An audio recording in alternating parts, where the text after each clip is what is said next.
I didn't think it would work so well. That's the thing about lying. The better you are at it, the worse it gets when it runs away from you. It started on a Tuesday in February.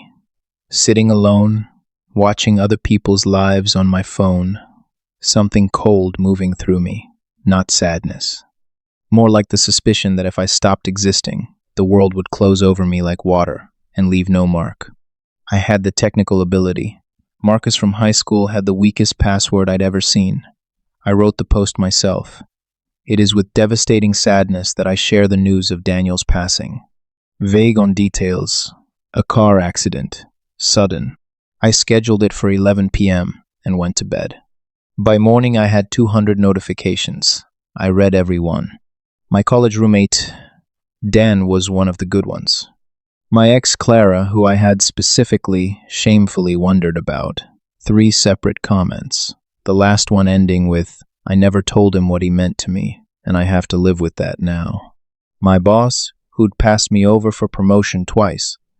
Daniel was an exceptional talent and a genuinely kind person. I read that one 4 times. A quiet, dark satisfaction. Like finally being seen, except the seeing required you to be gone. The stranger appeared on day 3. Unknown profile, no photo, recently created. They commented on the post, reaching out on behalf of Daniel's family. For those wishing to contribute to funeral arrangements, please message directly. I messaged from a burner. Who are you? The response came within minutes. I think the better question is, who are you, and why are you so interested in a dead man's affairs? Then they started talking. Not to me, to everyone else. Long comments framed as memories. Stories that were almost right but slightly off, like a photograph of a familiar place from an angle you've never seen. Credible enough, they invented the rest. Within a week, $4,000 in donations. Within 2 weeks, a post about why I'd grown distant in my final years. Specific details.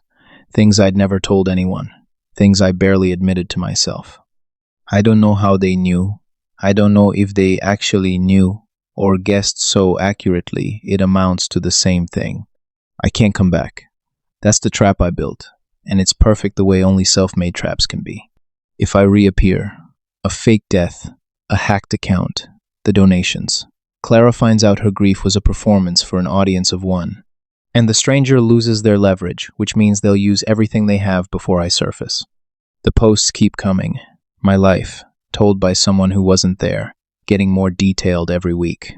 Last night they posted something only I could know. I sat in my apartment alive, invisible, officially dead, and read about myself until 3 a.m. I still don't know whether to be terrified, or whether some part of me is still, despite everything, grateful that someone is paying this much attention. I installed the camera on a Tuesday.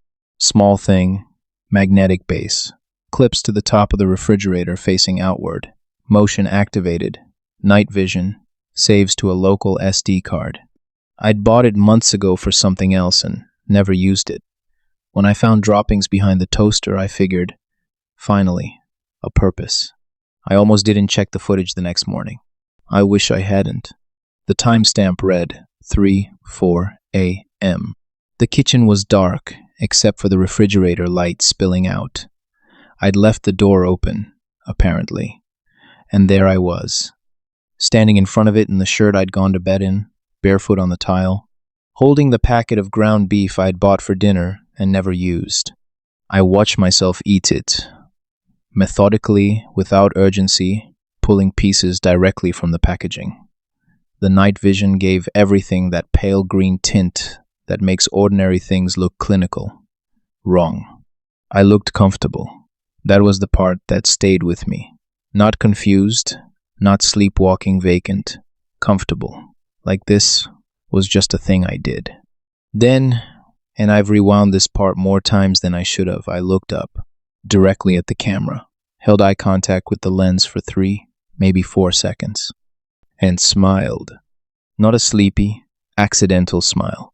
A small, specific one, like acknowledgement. Then I closed the refrigerator and walked back to bed. I don't remember any of it. I checked my sheets for traces. Nothing.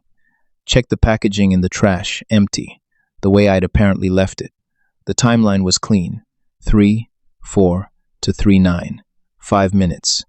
Then nothing until my alarm at 7. I've always been a light sleeper. I've never sleepwalked, as far as I knew. No history of it, no episodes I'd been told about. As far as I knew, that phrase keeps coming back. I left the camera up. Told myself it was practical. If it happened again, I'd have documentation, something to show a doctor, responsible. That's what I told myself. It happened again Thursday. Same time, 3:11 a.m. Same refrigerator light. This time I was standing slightly differently further back, like I'd approached more slowly. I stood there for almost 2 minutes before opening the door. Just stood in the dark kitchen facing the refrigerator. Or facing the camera. I can't tell which. I didn't eat anything this time. Just stood there. Then looked up at the lens. Same direct eye contact. Same small smile. And went back to bed. I've been sleeping fine. Or I think I have. I wake up rested. No gaps I can feel. No grogginess that doesn't make sense. But I've started leaving things in the kitchen before bed. A glass of water. A specific book. Just to see if they've moved. They haven't. I have a doctor's appointment next week. I'll show them the footage. I haven't decided which parts. The thing is, and I keep trying to talk myself out of this, keep trying to find the rational framing. The smile doesn't look like someone who doesn't know they're being watched. It looks like someone who's been waiting to be residue. If you really want to know someone, don't look at their social media. Look at their trash. I wear nitrile gloves, surgeon grade. I work quickly, put everything back exactly as I found it. I'm not a thief. I take nothing. I only look. There's an intimacy to trash that nothing else matches. Social media is performance. Conversation is negotiation. But what someone throws away, alone, assuming it disappears, that's the closest you get to the truth of a person. I have files on 19 residents. The family in 4B were my most interesting subject. From the outside, unremarkable. Matching coats, minivan. The kind of people who say have a great one and mean it. Their trash told a different story. Aggressive, cross-cut shredding. 3 credit cards cut too small to read. A partially burned letter, only final notice surviving. A burner phone. Smashed. Inside a Ziploc bag. Inside a cereal box. Inside a double-knotted garbage bag. Someone had thought carefully about that. Over 6 months, the pattern accelerated. Then 1 week, nothing. Clean bags. Ordinary packaging. The week after, they were gone. No forwarding address. Their folder is the thickest one. I found my own photograph on a Wednesday. Folded inside a takeout bag, inside a grocery bag, knotted twice. Printed on copy paper, slightly grainy. It showed me from behind, crouched by the dumpster, one hand in a bag, the other holding my flashlight. Timestamp, 11 days ago. 3 more photographs in the bag. Different nights, different angles. Once from above, once from the far end of the lot, once from close enough that I should have heard something. I hadn't heard anything. I sat at my kitchen table with the 4 photographs in front of me. I had been sloppy, not in technique but in assumption. I'd spent 3 years believing I was the only person paying this quality of attention. Whoever took these wasn't afraid of what they'd find. I have 19 folders, 19 people with no idea their discarded lives are documented in my cabinet. Somewhere nearby, someone has a folder with my name on it. I don't know how thick. I don't know what they want. I still don't. That was 6 weeks ago. I still go out at night. Still wear the gloves. The routine is the same. But I move differently now. I check windows. I vary my timing.